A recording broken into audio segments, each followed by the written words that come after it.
All right, guys, we're back on the Kevin and Fred show, and I am rejoined by Mr. Todd Duncan. How's it going, Todd? Kevin, good to see you, man. I am doing great. And how you doing? Doing good, man. Cannot complain at all. I must say things are going really good, and I'm excited to have this second conversation. I think we just decided it was 2019, the last time you and I got the chance to record a podcast together. Right. What? Well, I think we did one after that, but it was at our first digital sales mastery. But I've enjoyed every one of them, and I can't wait to have you on our show, and can't wait to have a convo with you today. Yeah, man. Me too. So I've enjoyed talking to you, and I know the first time we talked, I was like, man, Dustin Brom, who's a mutual friend, had initially connected us, and I reached out to Dustin right afterwards, like, you're right, man. I really like Todd. I love his mindset and the way you think. And so I was hats off to the massive agent Dustin for connecting us. Fun. That's fun. Dustin's a good guy. So right there, that book, High Trust Selling. Am I 20 years? Is that what I understand to be correct? Yeah, it was released in February of 2002, and it has continued to sell. And I'm proud of it. I'm proud of the impact that the book has made on lenders and agents in terms of really understanding the power of intentional trust. And I was telling somebody earlier today that when I wrote it with this idea that the laws that are contained within the cover were never going to change. They were timeless, and it didn't matter what technology did. It didn't matter what the market did. None of that mattered. It mattered that here are 14 laws that can govern your life, your time, and your business. And the promise of the book is we help lenders and agents and business owners make more money in less time with less stress. And there's not a person in the world, Kevin, that probably wouldn't say, I would like that. I would like that. That might make life a little bit more enjoyable or easier, or a combination of those things. So yeah, we're really proud of it. I think we're doing 50 podcasts just to kind of celebrate the book and say hi to the world and thank them for believing in this methodology. And yeah, and guys like you are so fun to hang out with. And there's so many people right now that have a trust deficit, and they don't really know how to navigate trust in today's world. And the world is crazy right now. And so I think it's needed more now than ever.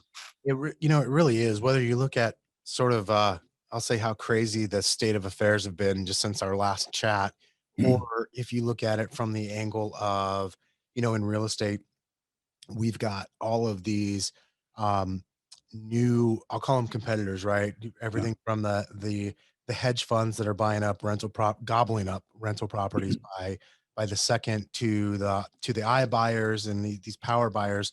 We've got all these new sort of competitors in the space, and yet the number one thing, I think there's so much we can learn from them, and the number one thing that they can never take from us is the ability to have massive trust with our clients, with the consumer. That's something that actually can't be broken if you don't let it. So I would venture to say your message and the ability to build that kind of trust with the consumers, more important now than probably 20 years ago when you wrote the book. Well, and I think it's, thank you for that. I think it's more important, period. I don't think it's like, you know, trust is like, it's like the most important currency that we have, right? If you want to just take it down to something that everybody identifies with, I think that when you have high trust versus low trust or no trust, I think people say yes faster. I think people, repeat business with you more loyally. I think that there's less negotiation and haggling and price pressure and things like that. And forget the market we're in right now on the agent side. Forget the markets that still have 50 offers lining up. That comes and goes, and that's great. But you know what? At the end of the day, digital is not going to replace an advice-centric professional, real estate, lending, or otherwise, right? And the interesting thing is that most people haven't really pursued. We understand trust as a word, but most don't really pursue it in their business model. And one of the reasons why we created the High Trust Interview download is to give people kind of a pathway on what are the essential elements, whether you're an agent with a seller or a buyer, or if you're a lender, either way, anyway, whether you're working with an agent, a builder, it doesn't make any difference. But what really is the connection point. Because I think every real estate agent today, regardless of digital, would say there's enough sellers and buyers that are going to appreciate what I'm able to advise them on and how I'm able to work with them, to not worry about the iBuyer and to not worry about the digital lender, or to not worry about the low price, promise. I mean, those are all out there and they've been out there forever. But it's like, I made a decision when I became a lender when I was 23, and then I became a real estate broker when I was 25. And the decision I made in those 24 months at the front end, and then when I think I perfected by the time I was 25 and still to this day pursue, is when my mentor said, you can pursue transactions and make a living, or you can pursue relationships and make a fortune. And I looked at him because I was new, and he said, the bottom line is, if you have a seller that's like a first time seller, or a buyer who's a first time buyer, and you start to dollarize a 20-year relationship or a 25-year relationship with those people, and you think about the referrals and the repeat and the introductions and things like that, you don't have to prospect. You don't have to cold call. For the fun of it, a couple of friends of mine that are agents went door knocking last week, and it was so old school, but it was so fun because they were actually connecting with a few people and they actually got a listing. And, so digital is here. We're never going to be able to remove it, nor should we, right? It should make transaction management easier. It should make efficiency better. But at the end of the day, it's very rare that deals close in, 7 days all the time. It's still going to be trust, and it's still going to be a transaction that's 14 to maybe 30, 45 days long. And, let's get the trust early on. Let's serve like we've never served so that we blow their mind. Let's engage them in a high velocity, spread the word, kind of about our brand, and let's see what we can do in the future, because there's millions and millions of people that sell and buy. You don't need but maybe 50 or 100 of those to make a really great living. It's so that is so true, Todd. And I think for me, what I think about is the really great agents and lenders, or even just salespeople, period, um, know that if you look at, we'll use the word digital disruptors. If we just look to them for almost guidance on what it is that we could also be doing to provide, and we then bring that to our relationships, where we focused on building that trust and that relationship with our consumers, like you said, the lifetime of it. I mean, you can't be beat. You quite literally cannot be beat if you just use that as a guidepost. It's not an either or thing. It's a both Right, and. right. I agree 100%. And I think the other thing that's so important for people to get their arms around is you can create trust from not only the position of it's the right thing to do, but you can create trust by mastering a different, unique way to interact with people. And I was on a show earlier today in Canada, and the guy asked, how do you innovate something like trust? And I said, in the old days, high trust was about make sure you ask some really, really great questions, 10, 15 questions. Make sure you have a dialogue. We always built it on three principles. What are the person's core values that you want to do business with? What are the needs that they have during a transactional experience with you? And at the end of the day, what's most important to them? And now we start to innovate, and we go, I wonder if there's a way to really innovate trust and innovate a notion that is really hard to get your head around, and that is what we call the velocity of trust. Sometimes they tell us to master drip marketing, and 12 months from now, we're still waiting for somebody to maybe convert, and that's old school. And maybe somebody's been told, great real estate agents ask a lot of great questions, and maybe somebody who writes a book like this says, yeah, but the really great real estate agents only ask one or two, and not 10 or 12. And people kind of scratch their head and they go, what really does that mean? And I said, if you really understand trust, and you really understand something as simple as the 80-20 rule, why would we use 100 words in a sales pitch to a seller, or, working with a buyer? Why would we do that when we could use 80 words instead of 100? And, if we use 80 words instead of 100, then the stats tell us we're going to get about a 17% conversion rate. Well, what I'm doing right now around the innovation of high trust, and why that download is so important on the interview, is what if you could take the 80 words all the way down to 20 words, Kevin? Okay. And take your conversion to north of 70%. Would you want to do that? Would it be would it be okay to embrace the idea that you could accelerate trust by asking fewer questions that are more meaningful instead of many where we think that is trust building?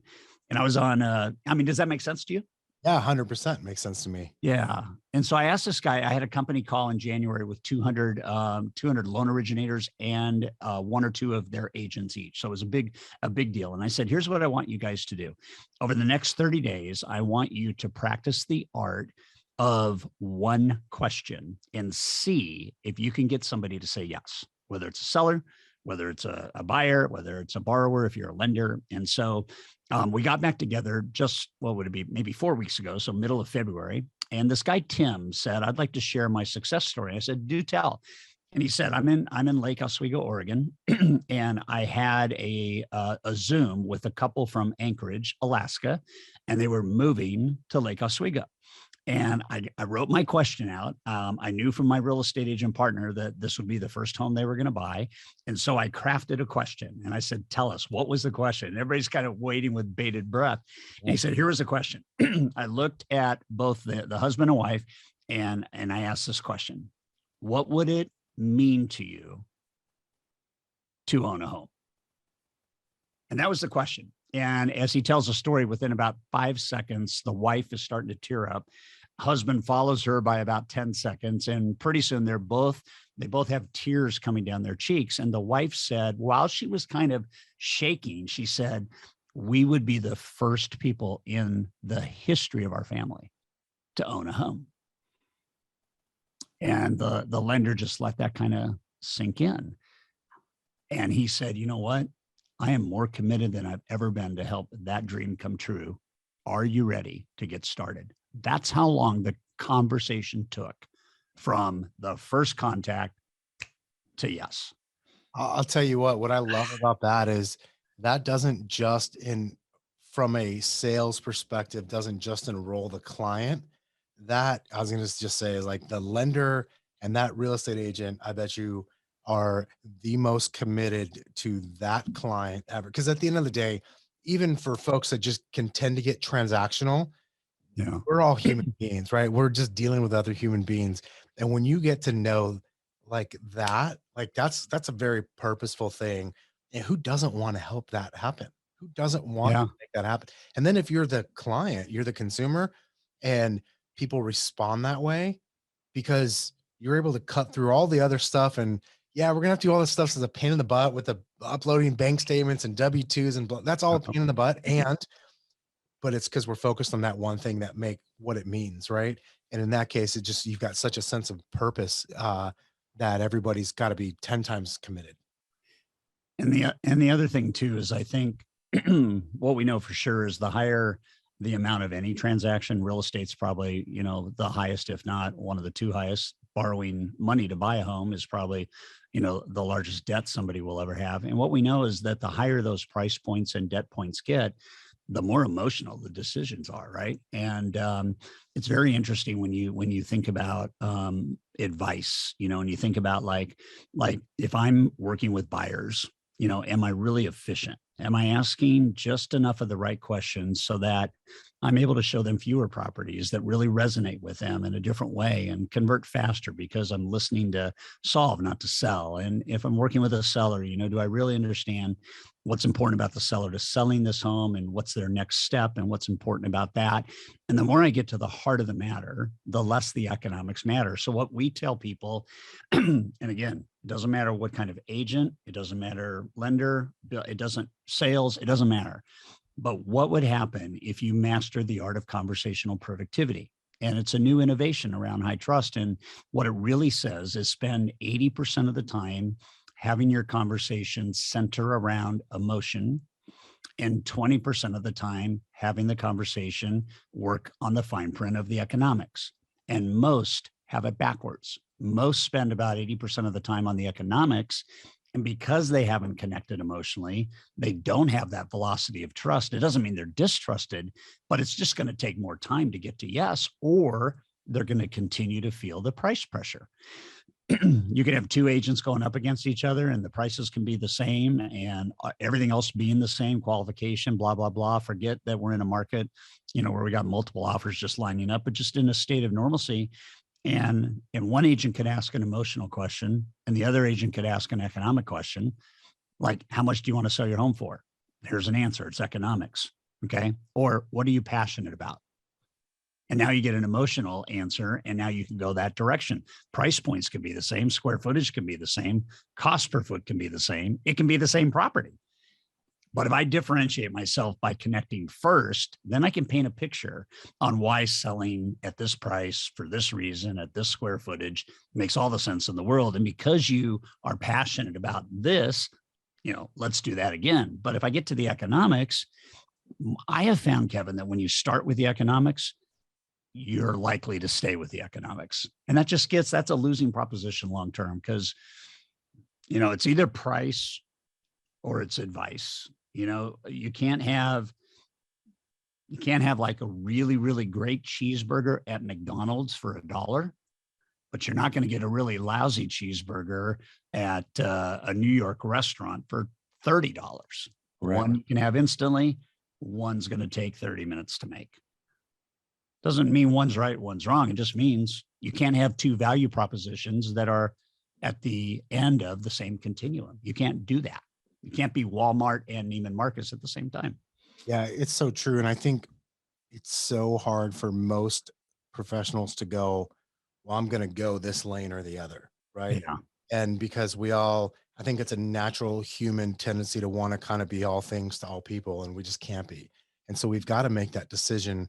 Do we go with, Walmart, or are we Neiman Marcus, or are we going to be the $30 hamburger or the $1 hamburger? And it's, in my world, I would always say, like, it's not right or wrong, and there's no good or bad. It's just what's good or bad or right or wrong for you. And so as a real estate professional, as a mortgage professional, or whatever it is that your job is that you do, you just got to be clear about that. And then just know that that's your lane. Right. And Yeah. that's where you got to be. And I'm more of the mindset of you are, where this has so much more to do with relationships and trust, than it does anything else. And so that fits me more naturally. So I know that's where I want to hang out. Well, and it's more, I think at the end of the day, it's more fulfilling too, and it's less frenetic. People that are on the economic track, I mean, you're always getting, I mean, once you get on that track, you're going to become known for being on that track. Yeah. And you're going to develop the habits that are bad. You're going to develop the pitches that are bad. You're going to focus on the stuff that doesn't matter as much. And what we know from a lot of great research through Edelman and through Gallup and through Price Waterhouse and a lot of these economic survey companies that follow trust and study that, is that if I'm a real estate agent, for example, and I build my entire business around a high trust model, and I understand the velocity of trust, and I know how to do that, and I never panic about getting the deal, my gross close commissions will go up by 26%. And that's mind boggling if you really stop and think about it, that just by changing the direction of a conversation to emotional, away from economics, in terms of the amount of time in total you spend, you can increase your gross close commissions by 26%. That's just monstrous. And then the other piece of it is that if you emotionally connect, you unleash this idea of the circle of cash flow, which is one of the things I built as a broker and an originator. And if I trust you and I've had a beautiful customer experience with you and you've blown my mind, then you're going to list every home I have. You're going to help me find buyers for every home I sell. And I'm going to tell everybody that I care about you. And I think the art of the referral has been lost. Yeah. And what I know is that everybody on the planet, every agent that's watching this, listening to this, every lender that's watching or listening to this, you would love to have people call you and say, hey, listen, my name's Todd. I was given your name by Kevin. He said you're the best in the business. We're getting ready to list a property. I didn't have a good experience with an agent, 10 years ago. When can I meet with you to discuss listing our property? That's how the circle of cash flow works. And there's no real, I mean, if Kevin asked me to call you and you're a seller and you like Kevin, you're probably going to like me. Maybe Kevin's a colleague at work. Maybe Kevin's in a tech network with you. Maybe Kevin's a friend that's at the country club. It doesn't matter where Kevin is, but if Kevin says, Todd, call Sam, that works. There's no call reluctance. There's no marketing. I mean, think about that. What's the cost of acquiring that lead?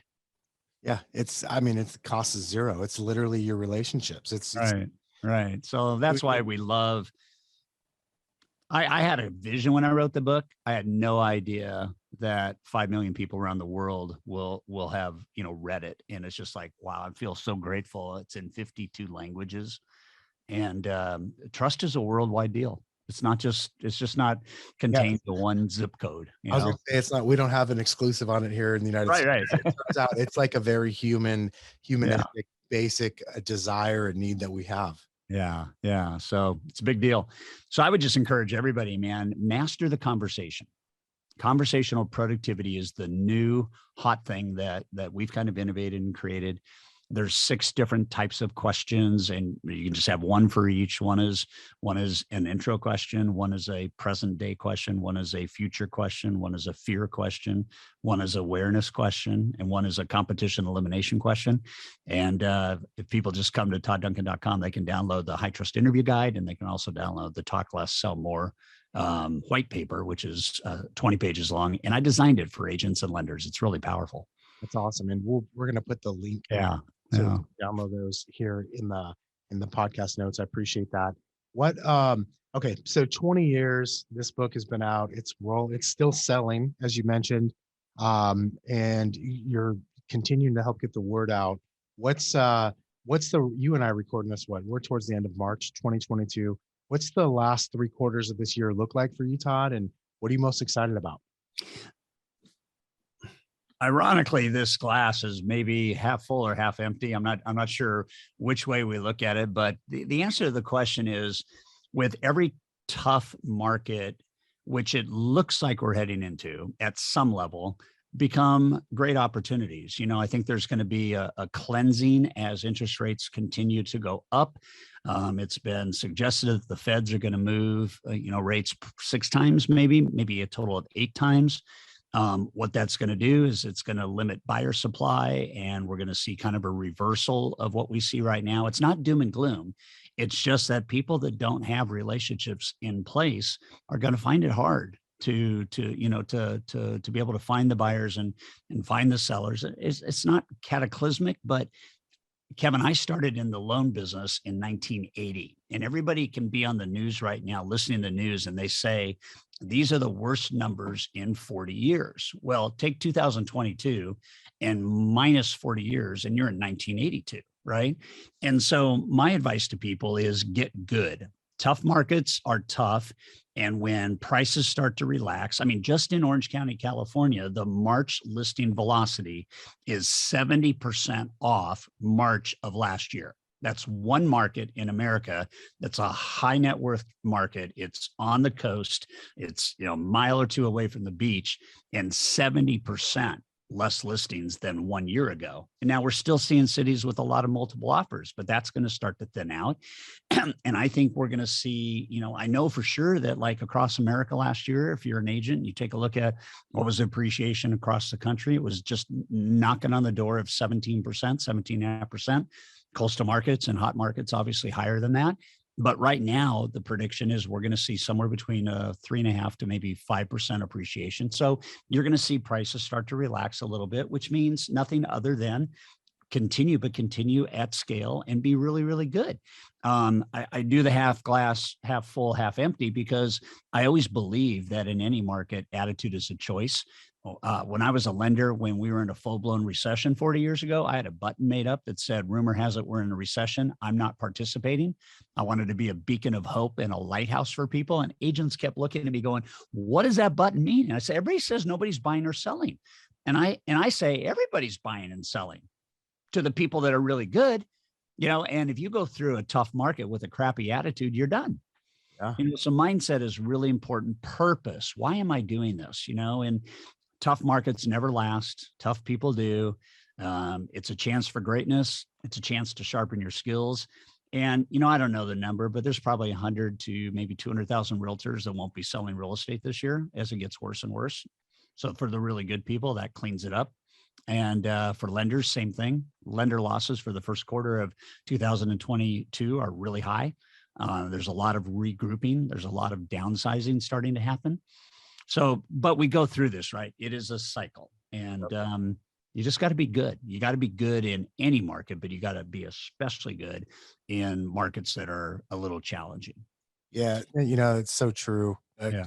Rather, regardless of what the market is doing, quote unquote, good or bad, you have the option to be good, Yeah. and you have the option to be great, even at number one, your craft, number two, relationships, and or one A and one B, whatever you want to Yep. call that, right?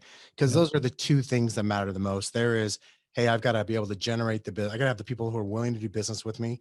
And by the way, if those people then trust me and they're willing to do business, I better also be pretty damn good at what I'm doing and know what I'm talking about. So Right. those are the two things, like they're equal. Like, well, I don't believe one's above the other.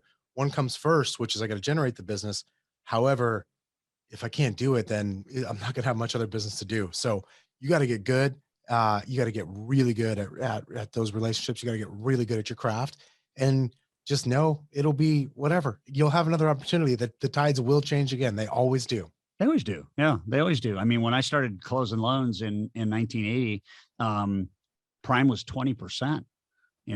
It's scary to think about 17 and a half, 18% FHA and VA loans. It's hard to think about 14% unemployment. It's hard to think about consumer confidence that was the lowest that it's ever been, except for 1 year in 2008 in August. And consumer confidence is going that way right now. It's going down, it's going down, it's going down. Price to produce is going up, up, up. So the markets are there. It's never the market. It's how good you are in the markets you're in. And if it's a good market and you're great, you win big. And if it's a hard market and you're great, you win big. Yep. You don't lose. You might have less transactions, but you don't lose compared to everybody else. That's not good. There's no downside to learning, growing, and getting better, Kevin. You know that. Yeah. Yeah. That's so true. Yeah. All right, Todd. Before we wrap this up, any other last kind of closing thoughts, things that we should talk about before we wrap up today? I love the way you just tied a bow on that. But what else? What have I forgotten, or what should we discuss before we run today? I think just the last thing I would say is, and we mentioned it kind of at the front end, but I I wrote a speech for some agents and lenders about 5 weeks ago in Phoenix, and it was called High Trust Selling in a High Tech World. And one of the things I said is, high tech is speed without need. High trust is need without speed. And what I want to say to everybody is technology is your friend. Don't run from it. Bad technology is your foe. Don't use it because bad technology can ruin the entire trust experience. But if you understand how to balance out need and speed, because that's essentially what we're talking about, own that and really focus on once I have the need, which is the high trust methodology, then I can lace it with the speed. But if I lead with speed, it's not going to work financially like it would work the other way around. Because when people lead with speed, then they're committed to low cost. When you lead with need, then you don't have to deliver high speed, even though you can. You don't have to. And so there's a balancing act there. So I would just say, really, really keep your eye on the tech and the trust and how they work together. And then stop auto marketing. We're losing trust in every sector with auto marketing and auto campaigns and just digital noise. And I'd really say to everybody watching this, really ask yourself, how efficient is my auto marketing? Am I really generating relationships out of that? And am I really keeping people loyal to me? Because all the stats that we have right now is digital marketing is losing fast any of its impact. And so, phone, video, personalized things, gifts that last a lifetime, things like that. It's just powerful. It's so Yeah. funny you say that, Todd. I just had this thought yesterday as I was doing what I do often, deleting emails. I had this thought. There's this. I'm a fan of and a student of good marketing, and copywriting, and all that. And I know there's a camp of, I'll call it the internet marketers, and it's like you're either going to unsubscribe or buy from the list. And what I've seen is a shift over to these other direct to consumer like every single brand. I'm like, dude, emailing me 7 times this week on Wednesday by Wednesday, Yeah. not a good way just because I was on your website once last week.